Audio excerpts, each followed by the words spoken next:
WHO sudah jadi CHO ya sekarang. Demikian diskusi singkat saya dengan sahabat saya via Zoom dari tempat tinggalnya di Ubud, Bali. Dia seorang yang sudah bebas hidupnya, memilih tinggal di Bali, warga negara Australia sih sebenarnya. Dan saya yakin sebentar lagi dia jadi warga negara Indonesia. Dia suka banget Bali. Iya betul, World Health Organization sudah jadi China Health Organization. Itulah celetukan dari sahabat saya, seorang doktor ilmu ekonomi asal Australia tersebut. Dia penggemar Steve Bannon, di mana saya berseberangan dengan Steve Bannon. Steve Bannon adalah penasihat politik Trump, pro nuklir, tidak setuju dengan climate change. Baginya, climate change itu adalah rekayasa kaum seperti saya yang anti fossil oil, anti batu bara, pro baterai. Mungkin mentang-mentang saya punya pabrik litium walaupun masih kecil. Sebagai pendukung Bannon, dia anti WHO yang sekarang lagi main mata dan main kaki dengan Partai Demokrat dan Cina. Dalam interview di acara terkenal Larry King Show minggu lalu yang saya tonton di Russian Today, berdasar data intelijen, Cina memanipulasi data tentang COVID-19. Manipulasi ini sejak day one. Karena ketidakjujuran data inilah seluruh dunia terkecoh yang menjadikan banyak negara tidak come up dengan kebijakan yang benar dalam menangani corona.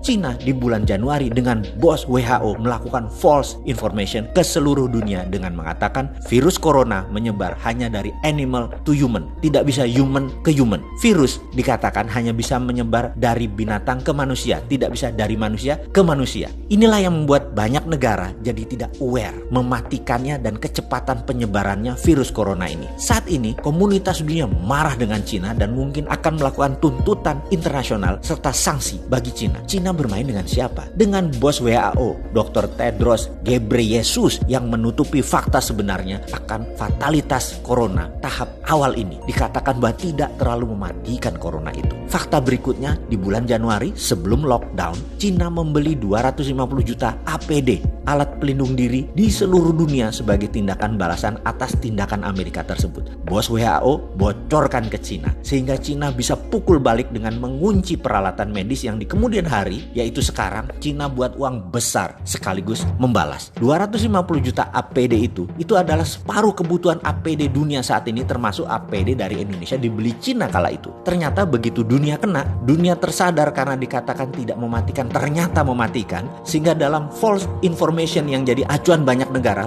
yang melonggarkan pertahanan pandemiknya termasuk Indonesia. Ternyata begitu kita menyadari laporan dari berbagai negara selain negara maju yang sistem kesehatannya baik, tingkat kematiannya 4%-an, apalagi sistem kesehatan tidak baik bisa 9% seperti Indonesia. Dunia panik, termasuk Indonesia yang agak telat sadar dan baru ngeh bahwa ternyata corona 9% tingkat kematiannya di Indonesia. Akhirnya dunia beli balik APD tersebut dengan harga 10 kali lebih mahal. Nggak heran APD dari Cina itu buatan Indonesia kan, yang kayak kemarin itu Pak Ganjar melihat datanya. Indonesia pun jadi korban kong kali kong WHO dengan Cina. Strategi oknum WHO dan Cina ini sudah jadi perbincangan internasional. Dunia sekali lagi marah. Itu pun Indonesia masih ada aja pejabat yang membela Cina loh, dan masih nggak sadar bahwa bahaya corona. Bayangkan rencana jahat mereka kemudian itu, yaitu geng demokratnya Joe Biden CS, Clinton Foundation, big pharmaceutical company dengan WHO akan menjual vaksin ke 7 miliar manusia dengan cepatnya terpapar kalau dunia melonggarkan pandemi.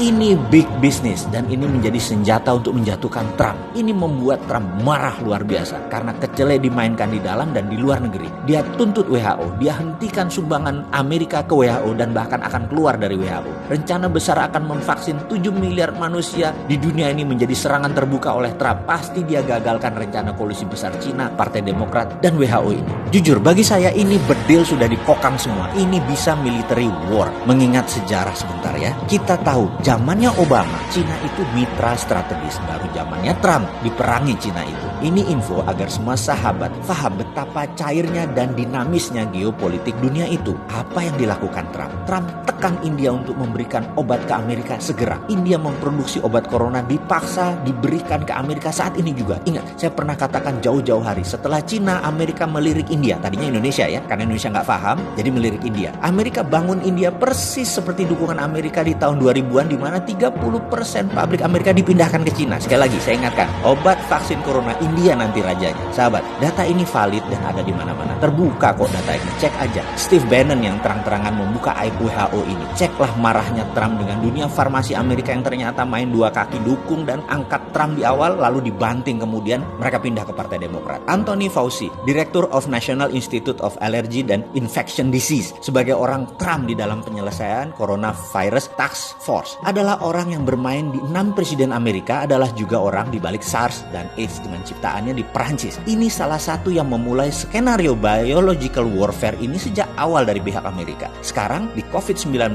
kita sudah menemukan fakta ada pengayaan atau enrichment, ada unsur AIDS di dalamnya virus tersebut hingga menyerang imunitas korban. AIDS, SARS, COVID-19, Anthony Fauci. Sound familiar? Udah mulai nyambung? Oke, bajingan kabeh mereka itu. Inilah kejamnya dunia saat ini yang kalau kita tidak paham, ini seakan-akan hanya pandemik cacar seperti biasa. Kedepan sebaiknya kita lupakan informasi negara propaganda tersebut. Lupakan pejabat di tanah air yang melindungi bisnisnya dan koleganya, terutama yang bermitra dengan asing. Kita buat vaksin sendiri. Kita perangi pandemi COVID cara kita. Kita produksi ventilator dari sahabat Masjid Salman segera. Saya sudah pesan ventilator itu 100 unit melalui sahabat saya di sana. Bahkan kalau sahabat mau sumbang ke sahabat di Salman, silahkan. Saya kirim linknya. Kita perlu 1000 lebih ke depan alat ventilator ini. Ayo, urunkan tangan Anda membantu sesama. Kita segera beli alat tes murah independen karya putra bangsa Indonesia di Silicon Valley, Santo Purnama. Kita selesaikan COVID gaya kita. Swasta beli langsung. Setiap orang boleh bergerak atas nama kemanusiaan. Memang gak capek bermitra sama negara jago propaganda yang meledakkan satelit Palapa N1